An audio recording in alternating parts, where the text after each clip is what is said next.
오늘도 이 예언의 말씀을 읽는 자와 듣는 자와 지켜 행하는 자에게 복이 있다 하셨으니 이 말씀을 읽고 묵상하고 삶에 적용하는 우리 모두에게 하나님의 크신 은혜가 있게 되시기를 주님의 이름으로 축복합니다.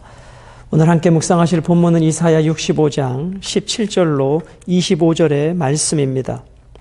오늘 본문의 핵심 주제는 하나님의 백성은 이 땅이 아니라 새 하늘과 새 땅에 소망을 두고 살아야 합니다. 하나님께서는 새 하늘과 새 땅을 창조하신다고 하셨습니다. 하나님께서 창조하시는 새 하늘과 새 땅은 참으로 영광스러운 나라입니다. 거기에는 영원한 기쁨과 영원한 즐거움이 있습니다.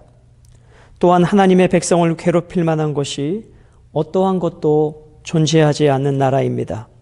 그래서 새 하늘과 새 땅이 오면 나를 구원해 주신 그 주님과 교제하는 그 기쁨이 너무나 크고 행복해서 이 세상의 어떠한 일도 기억나지 않을 정도로 기쁨과 즐거움의 나라가 될 것이라는 것입니다. 그러므로 이 땅 가운데 나그네와 순례자로 살아가는 여러분과 저, 오늘도 이 말씀을 묵상하면서 우리의 몸은 이 땅에 살지만 우리의 시선은 새 하늘과 새 땅을 소망하면서 오늘도 나그네와 순례자로 살아가게 돼야 될 줄로 믿습니다. 오늘 본문을 기억하시면서 오늘 17절 말씀을 묵상합니다. 보라, 내가 새 하늘과 새 땅을 창조하나니 이전 것은 기억되거나 마음에 생각나지 아니할 것이라. 누가 새 하늘과 새 땅을 창조합니까? 여호와 하나님께서 새 하늘과 새 땅을 창조하십니다. 그 나라는 얼마나 기쁨의 나라인지 이전 것은 기억되거나 마음에 생각나지 아니하는 나라입니다. 오늘 이 65장 17절로 25절 전체가 해석하기가 난해한 구절에 속하는 본문이지만 오늘 우리가 보편적인 해석 범위 안에서 본문 말씀을 해석하며 묵상해 보려고 합니다.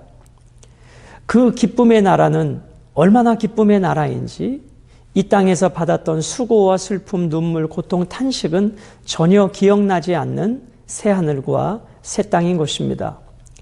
요한계시록의 저자 사도 요한은 천년왕국 이후에 새 하늘과 새 땅이 이루어질 것이라고 말씀합니다. 오늘 이 이사야 65장은 이 모든 것들이 천년왕국의 내용들과 천국의 내용들이 섞여 있는 부분으로 보는 견해들이 많이 있습니다. 우리는 종종 이러한 질문을 하죠. 하나님, 나를 향하여 어떠한 비전을 갖고 계십니까? 그런데 보다 성경적인 질문은 하나님의 비전은 무엇이며 그 비전에 내가 어떻게 쓰임받을 수 있겠습니까? 이것이 보다 성경적인 질문입니다. 우리는 늘 나 중심적으로 사고하는 경향이 있죠. 그래서 나를 향한 하나님의 비전은 무엇입니까? 그러나 이제 시선을 하나님께 두므로 하나님의 비전은 무엇이며 그 비전 앞에 내가 쓰임받을 수 있는 것은 무엇입니까? 이것이 오늘 여러분과 저의 질문이어야 할 것입니다. 새 하늘과 새 땅을 소망하는 우리 모든 그리스도인들은 그 하나님의 비전을 이루는 일에 우리에게 주어진 삶의 위치에서 순종함으로 동참해야 하는 것입니다. 하나님께서 이루어 가시는 새 하늘과 새 땅은 이전의 세상과는 전혀 다른 새 하늘과 새 땅입니다. 누가 새 하늘과 새 땅을 누리게 될까요? 그것은 여호와의 종들입니다. 예수 그리스도의 십자가와 부활의 능력을 믿는 자들입니다. 그들에게 새 예루살렘의 기쁨이 주어지게 될 것입니다. 18절, 너희는 내가 창조하는 것으로 말미암아 영원히 기뻐하며 즐거워할지니라. 보라, 내가 예루살렘을 즐거운 성으로 창조하며 그 백성을 기쁨으로 삼고 내가 예루살렘을 즐거워하며 나의 백성을 기뻐하리니 우는 소리와 부르짖는 소리가 그 가운데에서 다시는 들리지 아니할 것이며. 오늘 누가 이 말씀을 하십니까? 여호와께서 말씀하십니다. 창조주께서 말씀하시기에 이 말씀은 1.1획도 변함이 없이 그대로 성취되어질 것입니다. 여호와께서 만드시는 새 하늘과 새 땅을 얼마나 기쁨인지 두 단어로 표현합니다. 기쁨과 즐거움의 나라. 이것은 일찍이 아담과 하와가 거주했던 에덴 동산을 생각나게 합니다. 그 에덴이라고 하는 말은 기쁨, 즐거움이란 뜻이죠. 그러나 그 땅에 죄악이 들어옴을 통해서 기쁨과 즐거움의 나라가 죄악이 가득한 나라로 변질되게 타락하게 되었습니다. 그러나 이제 예수 그리스도를 통해서 새 하늘과 새 땅이 창조되는 그 나라는 어떠한 나라인가? 온전한 즐거움, 온전한 기쁨의 나라라고 말씀합니다. 여기서 즐거워하다라고 하는 개념 속에 담겨진 것은 너무나 기쁘고 즐거워서 여러분 우리가 즐거운 일이 있을 때 춤을 추며 빙빙빙 돌지 않습니까? 그런 의미가 담겨져 있는 것이죠. 온몸으로 기쁨을 표현하는 열정적인 즐거움을 표현하고 있습니다. 기뻐하다라고 하는 단어는 행복으로 가득한 충만한 기쁨의 상태를 표현합니다. 여러분, 주께서 창조하시는 새하늘과 새 땅은 어떠한 장소적인 공간적인 의미라기보다는 하나님의 임재하신 가운데 어떠한 죄도 존재하지 않는 나라이기에 그 나라는 기쁘고 즐거움의 나라가 되는 것입니다. 이제 우리는 주님께서 이 땅에 오시는 그날에 새로운 몸으로 변화되어 더 이상 죄질 수 없는 그 영화의 몸으로 변화되어 영원한 기쁨과 즐거움의 나라에 참여하게 될 것입니다. 자, 그 나라는 무엇이 없습니까? 19절에 보면 우는 소리가 없고 부르짖는 소리가 없다라고 말합니다. 여러분, 우리가 언제 울고 부르짖습니까? 고통 가운데, 죄 가운데, 탄식 가운데 있을 때 우리는 울부짖게 되고 우리는 울게 되는 것이죠. 그런데 하나님께서 창조하시는 새하늘과 새 땅은 그러한 고난과 고통과 질병과 무엇보다 죄악이 없는 나라이기 때문에 우는 소리와 부르짖는 소리가 없을 것이라고 말씀해 주고 계십니다. 20절, 그 나라는 어떠한 나라인가? 거기는 날수가 많지 못하여 죽는 어린아이와 수완이 차지 못한 노인이 다시는 없을 것이라. 곧 100세에 죽는 자를 젊은이라 하겠고 100세가 못되어 죽는 자는 저주받은 자이리라. 오늘 이 부분이 천년왕국시대의 모습인지 천국에서의 모습인지 혹은 이 부분을 비유적으로 우리가 해석을 해야 되는 부분인지를 많은 부분들이 좀 혼란스러워하고 있습니다. 그러나 오늘 본문을 통해서 분명히 보여주시는 것은 그 나라에서 천국이라고 하는 나라는 죽음이 없기 때문에 단순히 100세 이상 사는 장수의 나라가 된다. 이것을 천년왕국 시대로 표현하고도 있지만 보다 깊은 포괄적인 영적인 의미의 이 100세라고 하는 기준은 이 땅에 죄악이 들어옴으로 인하여 인간의 수명이 이제 70이요 강건하면 80인 그런 수명으로 바뀌어지지 않았습니까?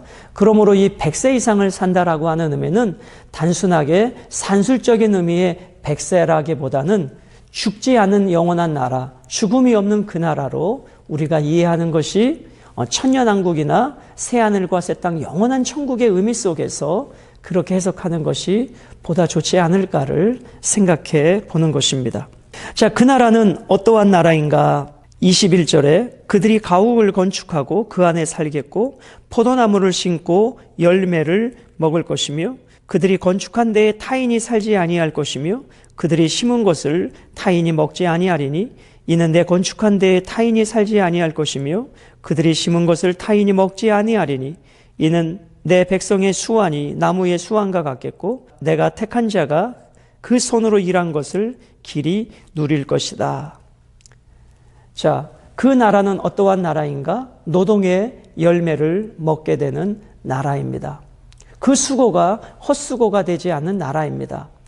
자, 이 부분 역시 천년왕국의 모습인가? 영원한 천국의 모습인가? 그런데 많은 분들은 천년왕국의 모습으로 보기도 하고 혹자는 전체적으로 회복되어진 그 하나님의 나라는 악의 침입이 없는 나라이다. 여러분, 이스라엘은 농사를 지어도 끊임없이 외부의 침략 속에 그들이 수고한 대로 먹지 못했고 그들이 집을 지어도 그들이 살지 못하고 외인의 침략 속에 지은 집들을 빼앗기는 일들이 얼마나 많이 있었습니까? 그러한 의미를 또 전체적으로 놓고 볼 때 하나님의 새하늘과 새 땅은 더 이상 악이 침입하지 못하는 나라, 하나님의 보호하심 속에 완벽한 나라, 그러한 의미로 본문을 또 이해하면 좋겠습니다. 자, 23절은 그들의 수고가 헛되지 않겠고 그들이 생산한 것이 재난을 당하지 아니하리니 그들은 여호와의 복된 자의 자손이요 그들의 후손도 그들과 같을 것임이라. 예, 동일한 맥락의 해석으로 하시면 되겠습니다. 하나님께서 통치하시는 나라는 어떠한 외부의 침입과 침략 속에서 보호받는 나라, 더 이상 외부의 공격으로부터 생명이 기한 전에 죽임을 당하는 슬픔을 겪지 않는 나라, 그 어린아이들이 포로로 끌려가고 잡혀가지 않는 온전한 하나님의 보호하심 속에 있는 나라인 것을 말씀해 주고 있습니다. 24절, 그들이 부르기 전에 내가 응답하겠고 그들이 말을 마치기 전에 내가 들을 것이며 하나님과 친밀한 관계 속에 들어가는 나라입니다.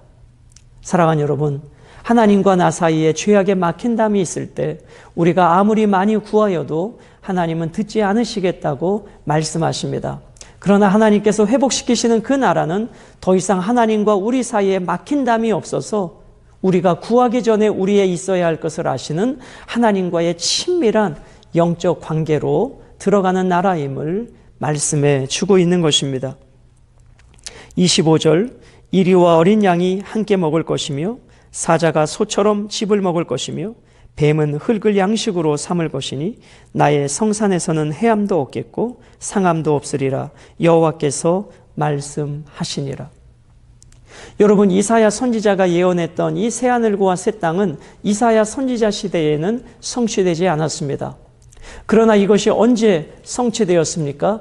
예수 그리스도께서 이 땅에 오심으로 이 말씀이 성취되었고 성취되어져 가고 있는 것입니다. 예수 그리스도 이전의 세상과 예수 그리스도 이후의 세상은 완전히 다른 세상이 된 것입니다. 그럼 오늘 예수님께서 이 땅에 오셔서 새 예루살렘으로 남겨놓으신, 즉 영원한 천국의 모델로 남겨놓으신 것이 무엇입니까? 그것이 바로 교회입니다. 그러므로 오늘 주님께서 이 땅에 세워놓으신 이 교회는 천국의 모형이 되는 것입니다. 그러므로 이 교회 속에서, 이 교회를 통해서 우리는 더 이상 슬픔과 탄식과 절망이 필요 없는 그 영원한 나라를 꿈꾸며 이 땅에 교회를 세워가게 되는 것입니다. 사랑하는 여러분, 여호와께서 세워가시는 새하늘과 새 땅, 그 나라는 전쟁이 없습니다. 욕심이 없습니다. 질병이 없습니다. 악이 존재하지 않는 나라입니다. 강자와 약자가 서로 싸우지 않는 나라입니다. 오늘 본문이 난해구절인 것은 바로 이 천년왕국과 천국의 모습들을 통해서 어떻게 해석할 것인가 하는 부분이지만 우리는 전체적인 맥락 속에서 어떻게 본문을 묵상하고 해석하는 것이 좋은가를 묵상을 통해서 잠시 나누어 드렸습니다. 사랑하는 여러분, 이 구약은 오실 예수 그리스도에 대한 모형입니다. 구약은 그림자고 신약은 성취된 실체입니다. 구약의 모든 초점은 예수 그리스도를 향해 가고 있고 이 땅에 오신 예수 그리스도는 구약의 모형으로서 이 땅의 실체로 오신 분이십니다. 그리고 그분께서 이 땅에 당신의 피로 세우신 것이 교회입니다.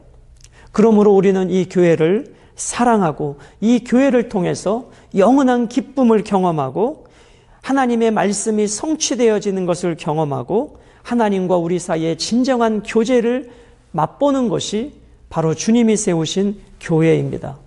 그러므로 다시 우리는 이 교회를 통해서 영원한 천국을 소망하게 되어지는 것입니다. 오늘도 영원한 기쁨의 나라, 즐거움의 나라, 죄와 슬픔과 절망이 없는 그 영원한 기쁨의 나라, 그 나라를 소망하면서 오늘 우리가 이 땅이 나그네와 광야 같은 인생길이지만 이 소망이 오늘의 삶을 넉넉하게 이겨가게 하시는 복된 날이 되시기를 주님의 이름으로 축복합니다.